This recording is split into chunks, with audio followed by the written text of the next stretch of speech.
जी बिल्कुल। ये एक तो इसमें बहुत सारे सवाल उठते हैं। एक तो पहली बात ये है कि मनोज पांडे का के साथ उनका रिश्ता क्या है, क्या वो उनके कोई रिश्तेदार हैं, कोई दोस्त हैं, यार हैं, जो भी है। दूसरी बात ये कि वो एक इंडियन आर्मी का एक बंदा, कोई भी बंदा हो, किसी चाहे छोटे ओहदे का हो, बड़े ओहदे का हो, एक तो उसके साथ कोई रिलेशन जो है वो वाजिया करे।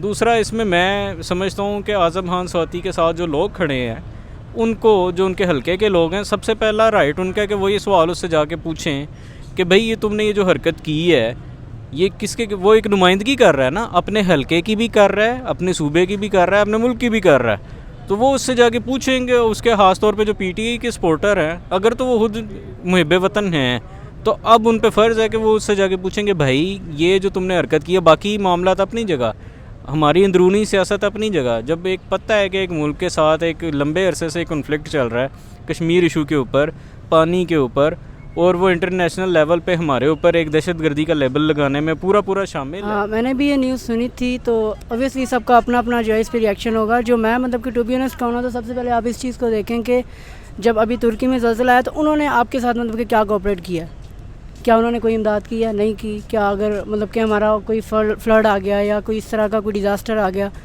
They can't do anything. जनाब, अगर मैं बात करता हूँ इमरान खान साहब की पार्टी के कारकुनान, आज़म खान स्वाति ने इंडियन आर्मी चीफ को एक इनाम पेश किया, 29 लाख रुपया पेश किया। क्या कहना चाहेंगे कि उन लोगों ने जो इनाम पेश किया ये मनोज पांडे को, क्या ये ठीक ही है उन लोगों ने? जी बिल्कुल। ये एक तो इसमें बहुत सारे सवाल उठते हैं। एक तो पहली बात ये है कि मनोज पांडे के साथ उनका रिश्ता क्या है, क्या वो उनके कोई रिश्तेदार हैं, कोई दोस्त हैं, यार हैं, जो भी है। दूसरी बात ये कि वो एक इंडियन आर्मी का एक बंदा, कोई भी बंदा हो, किसी चाहे छोटे ओहदे का हो, बड़े ओहदे का हो, एक तो उसके साथ कोई रिलेशन जो है वो वाजिया करे।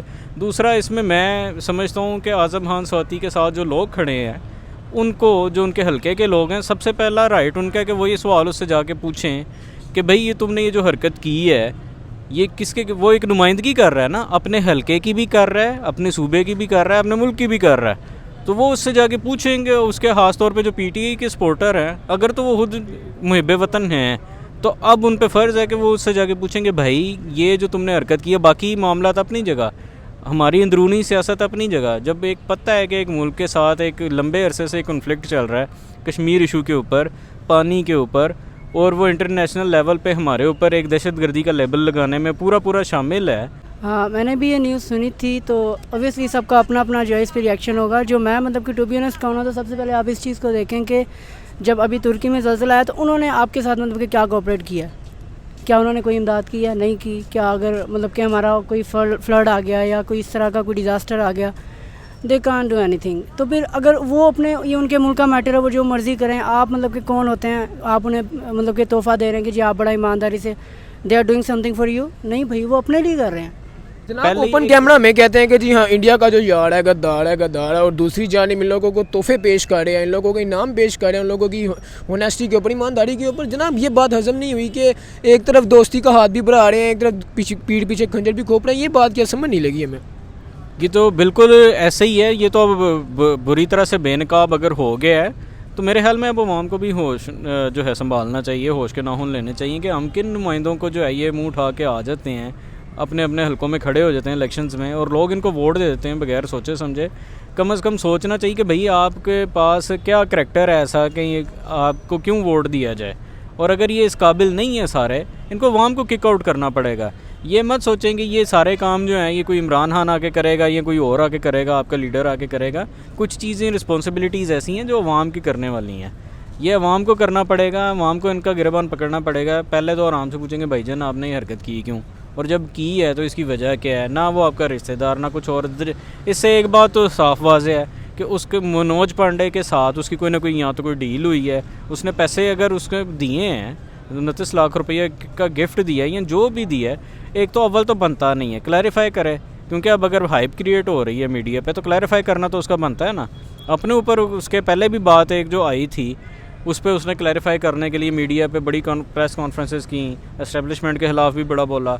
चलो हो सकता है वो कुछ मामला में सच्चा भी हो, अब इस बात पे भी क्लैरिफाई करना उस पर लाजिम है। वो गद्दार जो है ना, देखें पाकिस्तान जो है ना, ये ख़ास तौर पे जो आपका इस्लामिक रिलीजन है वो आपको इस चीज़ की परमिशन देता है कि आप जो अक़लियतें हैं, लाइक अगर पाकिस्तान में हिंदू रहते हैं तो आप ये नहीं कि अगर आप उनसे दोस्ती कर रहे हो तो आप गद्दार हो गए हो। यहाँ पे फिर वही बात है, ट्रू नेशन थ्योरी आ जाती है कि भाई वो अपने चीज़ों के साथ अलग हैं, हम अपनी चीज़ों के साथ अलग हैं उनकी अपनी टर्म्स एंड पॉलिसीज़ हैं। तो आप इस तरह के इंटरफेयर कर रहे हैं तो इसका मतलब है कि आप उनके साथ कोई कनेक्शन क्रिएट करना चाह रहे हो, या मतलब कि आपका ऑलरेडी उनके साथ है। तो आई थिंक हमें ये सब मतलब कि मेरी नज़र में तो एक ठीक मतलब कि नहीं था जेस्टर कि भाई उन्होंने उसको पैसे दिए कि आप बड़ा अच्छा जनाब यही अगर 29 लाख रुपए यहाँ पे किसी गरीब तबके को दिया गया होता या किसी का घर बसा दिया गया होता, अगर कुछ मसला 100 मसले हैं, हमारी इकोनॉमी आपके सामने दिन ब दिन जिस तरह से नीचे जा रही है, अपने अगर इकोनॉमी के ऊपर इन लोगों ने इन्वेस्ट किया होता तो आज हमारा ये जो बजट अनाउंस हो रहा है ये भी ना हुआ होता। ये तो 29 लाख रुपए तो बड़ी छोटी सी बात है। ये जो कॉन्वॉय लेके इतना बड़ा जो है ये पार्लियामेंटेरियंस सारे के सारे घूमते हैं फिरते हैं IMF के कर्ज़ों के बावजूद, और IMF भी जो है वो इतना शहज़ादा कि वो इन पर पाबंदी नहीं लगाता कि भाई सारा लोड वहाँ पे डाल दो, टैक्सेस बढ़ाओ। इन पे तो कभी नहीं IMF के कोई वाज़ेह स्टेटमेंट या मीडिया ने भी नहीं दिखाई कभी कि कोई ऐसी स्टेटमेंट आई हो कि इन पर पाबंदी लगे, ये विद प्रोटोकॉल नहीं जा सकते या ये विद प्राइवेट जेट्स नहीं जा सकते। ये तो प्राइवेट जेट्स भी यूज़ करते हैं सब के सब, ये जो एयरलाइंस के मालिकान भी हैं, इंडस्ट्रियलिस्ट्स भी हैं। इकॉनमी जो इस मुल्क की है ना वो तो कभी मेरा ख्याल है कि उस सेंस में बेहतर नहीं हो सकती है जिस सेंस में आप कह रहे हैं। और ये 29 लाख मेरा नहीं ख्याल इतनी बड़ी रकम है। बात यहाँ पे पैसों की नहीं, यहाँ पे सिर्फ एक पर्सनल इंटरेस्ट की बात हो रही है, ठीक है। तो अगर उन्होंने ये किया है तो मुझे नहीं पता कि मतलब कि उनका इंटरनल क्या मैटर है। तो आई थिंक आई रियली जनाब अगर तुर्की की मैं बात करता हूँ, अभी थोड़ी देर पहले आपने मुझे तुर्की के हवाले से बताया, जनाब तुर्की की मैं बात करता हूँ तो हमारे मुल्क के अंदर जब कोई मसला आता था तो तुर्की हमारी बड़ी हेल्प करता था, हमें एड वगैरह प्रोवाइड करता था। बट अभी मौजूदा हालात में जब तुर्की के ऊपर ज़ल्ज़ला आया तो हमारे जो हुक्मरान थे उन लोगों ने तो कोई उन लोगों को एड वगैरह प्रोवाइड नहीं की, उन लोगों की मदद वगैरह तो नहीं की, बस सिर्फ रेस्क्यू भेज दी या उसके अलावा कोई दौरे पर भी नहीं गए। ऐसा क्यों है? या उन्होंने दौरे पर नहीं बुलाया या ये लोग दौरे पर नहीं गए? देखें बात यह है कि ज़रूरी नहीं है कि अगर आपकी कोई हेल्प करता है तो आप उसे वैसे ही हेल्प करो जिस तरह उन्होंने किया। हमारे पास जितनी मतलब कि हमारे सोर्सेज हैं हमने उस हिसाब से तो किया है। मैंने न्यूज़ में भी देखा था कि वो शहबाज शरीफ साहब जो उनसे हैं वो एक प्लेन जा रहा है जी, इमदादी तैयारा जा रहा है। तो जितना आपको ऑलरेडी पता है मुल्क हमारा डिफ़ॉल्ट हो रहा है, बड़े क्राइसिस हैं, इसके बावजूद हमने जितना हो सका हमने किया, ज़्यादा नहीं लेकिन किया। जनाब मैं इंडिया की बात करता हूँ तो इंडिया ने उन लोगों को $4.8 बिलियन दिए हैं। क्या कहना चाहेंगे कि वो एक तरफ उन लोगों की मदद कर रहा है, इस्लामिक मुल्कों के साथ अपने ताल्लुकात बेहतर कर रहा है, और अगर मैं हमारे हुक्मरानों की बात करता हूँ तो वो हमारे ताल्लुकात लोगों के साथ ख़राब कर रहे हैं, अदर कंट्रीज़ के साथ ख़राब कर रहे हैं। रशिया के साथ हमारे ताल्लुकात ख़राब हैं, सऊदीया के साथ हमारे ख़राब हो गए, दुबई से हमारे ख़राब हो गए।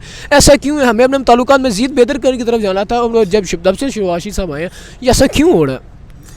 पहले बात तो ये अभी आपने मुझे अभी बताया कि मतलब कि इंडिया ने 4.8 बिलियन जो है वो दिया है। क्या उन्होंने तुर्की को ज़िले की दी है? जी तुर्की को दिया। अच्छा, इस बात का सबसे पहला उन लोगों को एड प्रोवाइड किया जब किसी ने भी उनको एड प्रोवाइड नहीं थी की। तो ये मतलब कि इस जस्ट लाइक ह्यूमैनिटी के लिए उन्होंने मतलब कि प्रूव किया कि हाँ भाई उनको एहसास है, सही है। और जहाँ तक बात है ना ताल्लुक़ ख़राब होने के, तो आप किस सेंस में कह रहे हैं कि हमारा ताल्लुक़ ख़राब है सऊदीया से या बाकी? वो इसी सेंस में ख़राब है कि हम उनसे पैसे वगैरह ले लेते हैं, उनको पता है कि यार ये तो बस पकड़ते हैं, यूज़ कर लेते हैं, और बाद में इनकी कोई इकॉनमी भी इतनी स्ट्रॉन्ग नहीं होती है। स्पेशली हमारे जो उनसे गवर्नमेंट है जो उनसे आपको पता ही है, और जिस तरह के उनके ऊपर इल्ज़ाम लगे हुए हैं, और नवाज शरीफ साहब बाहर बैठे हुए हैं, शहबाज शरीफ साहब उनसे कुछ संभाला नहीं जा रहा है। तो वो बस इसी वजह से फिर वो एक बंदा वैसे ही उसकी वो ख़राब हो जाती है पर्सनैलिटी, और वो फिर वो तो वैसे भी है मतलब कि अपने मुल्क के प्रेसिडेंट हैं, तो जब प्रेसिडेंट की पर्सनैलिटी ही ख़राब हो जाए तो फिर वो कंट्री तो फिर ऑब्वियसली बुरा लगेगा ही ना कि यार ये लोग बस ऐਵੇਂ ही हैं। अब आप क्या कहते हैं इंडिया के साथ हमारे ताल्लुकात जो इस टाइम क्रिटिकल सिचुएशन चल रही है, हमारे ताल्लुकात बेहतर होने चाहिए कि नहीं? देखें जी, ताल्लुकात हर एक के साथ बेहतर होने चाहिए। बाकी दुनिया ने भी ताल्लुकात बेहतर किए हैं। यूरोपियन यूनियन ने भी आपस में जंगें भी लड़ी हैं, 2 जंगें भी लड़ी हैं, अजीम जंगें, लेकिन उसके बाद अपने आपस में ताल्लुकात भी बेहतर किए हैं। लेकिन उन्होंने बाहमी मुफादात की खातिर कुछ शराइत पे फिर आपस में जो है वो मुफादात को सामने रखते हुए, अपने अपने मुफादात को सामने रखते हुए फिर उन्होंने ताल्लुकात बेहतर किए हैं। इंडिया और पाकिस्तान का मसला ये है कि जब तक ये आपस में पानी के मसले को और जो कश्मीर और जम्मू के मसले को जो है ये नहीं देखते, प्रॉपरली टेबल पे नहीं आते, तब तक जब तक ये मसाइल नहीं हल होते तो फिर आगे कैसे, मतलब फिर तो हम कश्मीरियों के साथ तो गद्दारी नहीं कर सकते। बिल्कुल। अगर तो हम मुसलमान हैं, ठीक है, और बहैसियत इंसान भी अगर आप देखा जाए, कोई भी शख्स है बहैसियत इंसान भी अगर उसके साथ कहीं पे भी दुनिया में कहीं पे भी ज़्यादती हो रही है तो फिर जो है क्या इसका नाम है उसका साथ हमें देना चाहिए। देखिए अगर मैं इंडिया की बात करता हूँ तो इंडिया इस्लामिक मुल्कों के साथ अपने ताल्लुकात बेहतर करता जा रहा है, और अगर मैं पाकिस्तान की मुल्क की बात करता हूँ तो ये इस्लामिक मुल्कों के साथ अपनी ख़राब कर रहा है, यूरोप के साथ अपनी ख़राब कर रहा है, जितने भी ममालिक उनके साथ ख़राब कर रहा है। ऐसा क्यों है? हमें तो दोस्ती का हाथ बनाना चाहिए, हम तो अमन परस्त लोग हैं, तो हम ऐसा क्यों नहीं कर रहे हैं? देखिए हम लोगों ने, हमारी जो अवाम है ना, मेजॉरिटी ने जब अपनी इज़्ज़त उस वक्त ही खो दी थी जब हमारे ऊपर ड्रोन हमले होते रहे, हमने स्टैंड नहीं लिया, ठीक है। हमारे मतलब कि अंदरूनी मामलात में हमारे पार्लियामेंट में मुख्तलिफ जो है बैरूनी हाथ शामिल रहे, हमें वाज़ह तौर पे नज़र भी आता रहा, हमने उस वक्त तो स्टैंड नहीं लिया। तो और जो बैरूनी ताकतें थीं जब वो हमें लेबल लगाती थी कि ये भिखारी हैं, और ये पहली दफ़ा नहीं हुआ, ये तो मतलब कि अगर आप पुराने असम्बली में तो हमारे जो शबाशी साहब ने तो हमें भिखारी बनाए दिए गया हुआ है, उसके पीछे कौन सी बात रह गई है? बिल्कुल ऐसे ही है। तो ये जब कौम ने पहले स्टैंड नहीं लिया तो अब तो जो है अब तो खुद वाकई में भिखारी बनने की तरफ वो बहुत करीब आ गए हैं।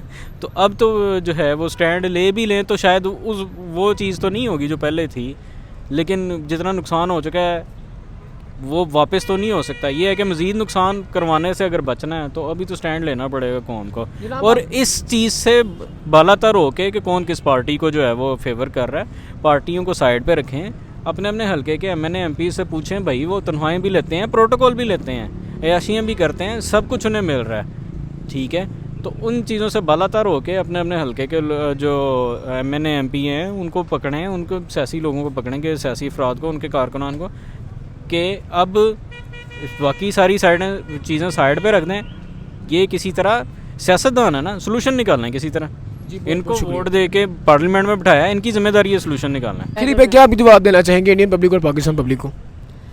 मैं उन्हें जवाब यही देना चाहूँगा कि अभी जो है ना कंट्री काफ़ी ज़्यादा क्राइसिस से गुजर रहा है, क्योंकि एक ही बड़ा क्राइसिस है, वो इकोनॉमिकल क्राइसिस, ठीक है। तो उसमें जो है अभी फ़िल वक्त कॉम्प्रोमाइज़ करें, आगे इलेक्शंस आ रहे हैं, मुझे नहीं पता, क्योंकि पहले मैं खुद एक पीटीआई सपोर्टर हूँ, ठीक है, और पहले बड़ी उम्मीदें थी कि यार ठीक है इमरान खान करेगा, लेकिन अब जो हालात हैं तो मैं ये कोई भी नहीं कह सकता कि कोई भी करेगा इसको, ठीक है। तो बस यही है कि अपनी मतलब कि मदद खुद करें, अपने आप को देखें, ठीक है, जितना हो सकता है वो अपना टैक्सेस वगैरह टाइम पे करें, ताकि जो है वो थोड़ी बेहतरी की तरफ थोड़ा बहुत होगा मज़न। हाँ, थोड़ा बहुत मतलब कि अपनी तरफ से ही एफर्ट्स करें, क्योंकि गवर्नमेंट इस वक्त मतलब कि कुछ भी नहीं कर सकती है। वो इसहाक डार साहब ने भी कह दिया कि मुल्क अल्लाह के हवाले ही है।